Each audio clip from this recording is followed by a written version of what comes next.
반갑습니다. 여러분, V 프로젝트 세 번째 주기율표입니다. 주기율표에 대해서 처음 들어본 친구들도 있을 거고 들어봤던 친구들도 있을 겁니다. 근데 오늘 이 시간을 통해서 모두가 쉽게 알 수 있는 시간이 됐으면 좋겠습니다. 주기율이란 원소의 주기적 성질을 말해요. 이 원소라는 거는 먼저 알아야 되죠. 물질을 이루는 기본 성분들을 원소라고 합니다. 이 물질들을 이루는 기본 성분을 성질에 따라서 주기적으로 나타나는 표를 주기율표라고 해요. 이 주기율표는 표니까 가로축과 세로축이 있을 겁니다.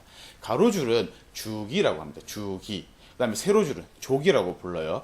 가로줄은 주기인데 같은 주기면 같은 전자 껍질 수를 가져요. 전자 껍질을 같은 수를 가집니다. 그러면 1주기면 모든 1주기 애들은 전자 껍질 수가 몇 개예요? 하나죠. 그러면 3주기인 애들은 모든 애들이 모든 원소들이 전자 껍질을 몇 개 가진다? 3개를 가집니다. 그럼 세로줄로 봅시다. 세로줄은 족인데 족은 같은 원자가 를 말해요. 그러면 족은 1족부터 18족까지가 있는데 1족은 원자과 전자 수가 몇 개다?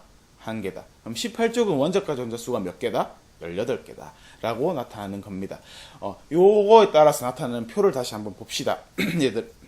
여러분들, 이게 주기율표예요. 주기율표에는 우리가 사람들이 모든 과학자들이 발견해내는 원소들을 성질에 따라서 나타내는 표라고 했죠.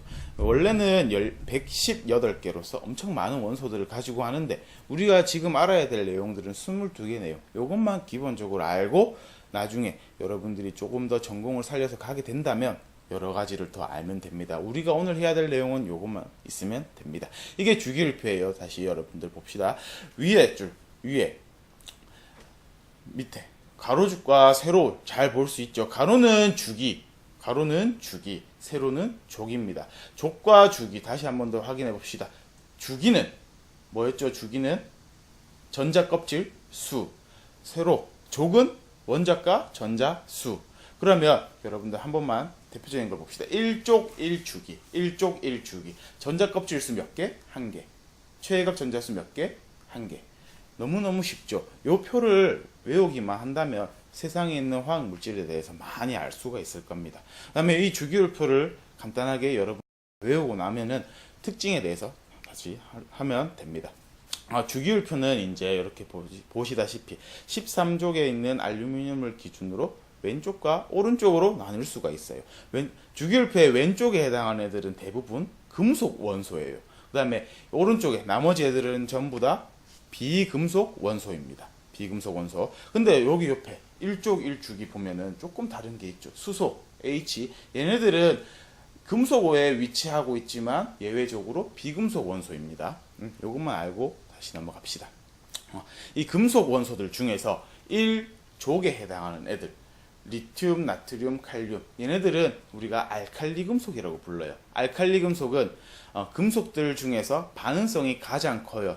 이 옛날에도 과학 실험실에서도 많은 사건이 있었는데 얘네들은 반응성이 크다는 말은 물과 만났을 때 폭발성이 강하다는 말이에요. 그래서 이 알칼리 금속은 위험하니까 여러분들이 잘 조심히 다뤄야 됩니다. 그 다음에 비금속으로 넘어갑시다. 비금속에는 17족 원소들이에요. 얘네들은 할로젠 원소라고 불러요. 이름이 처음 들어보고 어렵죠. 할로젠 원소. 얘네들은 비금속들 중에서 반응성이 가장 큰 애들입니다. 이 주기율표는 각각의 성질이 다 나와 있기 때문에 얘네들은 같은 족에 위치하면 같은 성질을 가지게 되는 겁니다. 그래서 이렇게 모든 애들이 알칼리 금속과 할로젠 원소들처럼 같은 족에 위치하면은 같은 특징을 나타내게 되는 겁니다. 그 다음에 18족 원소.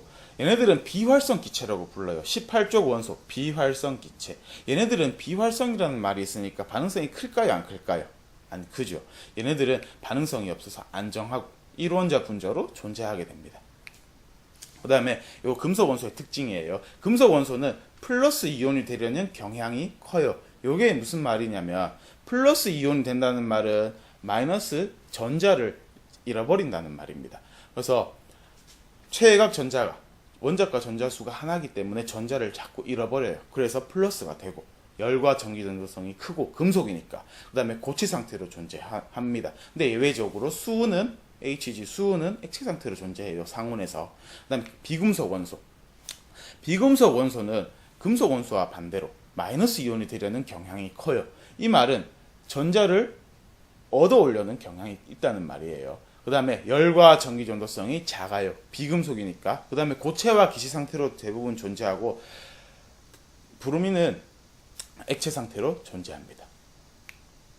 그 다음에 알칼리 금속과 할로젠 원소의 반응성의 크기의 차이에 대해서 한번 쉽게 비교해 봅시다. 알칼리 금속은 아까 1쪽에 위치하는 주기율표에서 1쪽에 위치하는 수소, 리튬, 나트륨, 칼륨 얘네들이 있는데 여기서 쌤이 X를 쳐놨죠. 요거는 수소는 알칼리 금속이다 아니다. 아닙니다. 금속이 아닙니다. 얘네들은 비금속 원소예요. 그래서 요 세 개만 가지고 얘기를 합니다. 그다음에 할로젠 원소는 17쪽에 있는 원소들이었어요. FCl, BRI. 얘네들은 이제 우리가 어떻게 확인을 하냐면 리튬에서 칼륨으로 주기가 커질수록 전자 껍질 수가 많아질수록 반응성이 커집니다. 알칼리 금속은. 근데 할로젠 원소들은 전자 껍질 수가 작아질수록, 그러니까 4주기에서 2주기로 넘어올수록, 큰 주기에서 작은 주기로 넘어올수록 반응성이 커지는 게 할로젠 원소의 특징이에요.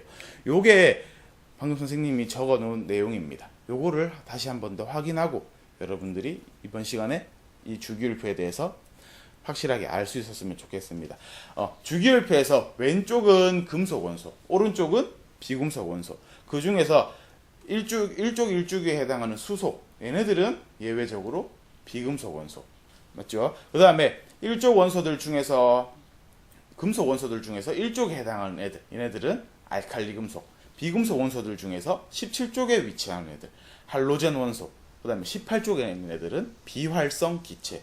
반응성이 있다 없다? 없다. 그 다음에 금속 원소와 비금속 원소에서 가장 큰 특징, 금속 원소는 양이온, 플러스 이온이 되기 쉽고 비금속 원소는 음이온, 마이너스 이온이 되기 쉽습니다. 요거 기억을 해 둡시다. 그 다음에 알칼리 금속에서 봅시다. 아까 알칼리 금속에서 주기가 커질수록 반응성이 어떻게 된다? 커진다. 주기가 커질수록 내려올수록 반응성이 커진다. 전자 껍질 수가 많아질수록 반응성이 커집니다. 근데 반대로 이 할로젠 원소들은 주기가 작아질수록, 껍질 수가 작아질수록 반응성이 커집니다. 요렇게 잘 기억을 해 둡시다.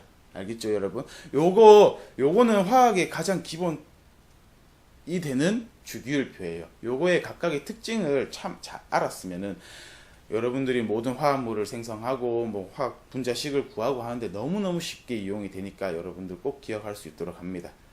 그러면 여기까지 주기율표였습니다. 이상입니다.